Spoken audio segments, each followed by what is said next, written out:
Paalam anak, paalam. 2 days lang pala kita makakasama.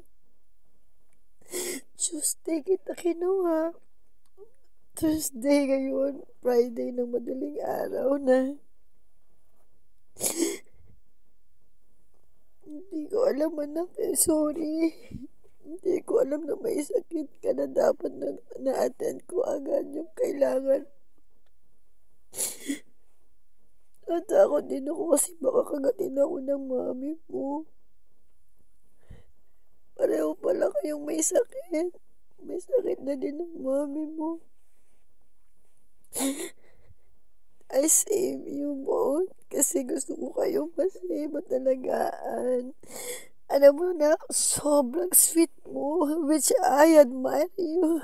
Sobrang sweet mo sa nanay mo when I saw you. Hanggang dito sa bahay, di kayo naghihiwalay. Lagi ka lang nakayakap, nakadikit. Same thing with your mommy. Tataka ko yung mommy mo, hindi rin nakakalakad, nangihina. Pareho pala kayong may sakit.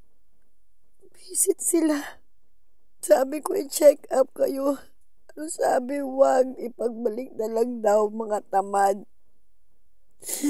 Kaya ito nangyari na dapat buhay ka pa ngayon. Dapat umiinom ka lang ng gamot. Mahal na mahal kita na kahit 2 days lang. Napakaganda mo pa naman anak. I really admire you both ng mami mo. Ano kayo ka-sweet. Wala ko nakitang ganon. First time ko nakita. Sobrang sweet na mag-ina. Sweet mo sa mami. Paano kong tao. Paalam anak, paalam. Mananagot talaga sila sa akin. Talagang ikakalat ko lahat ng ginawa nila sa inyo. Upang mahinto na itong pagpatay nila.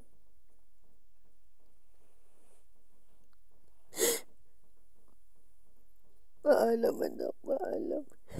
Paalam.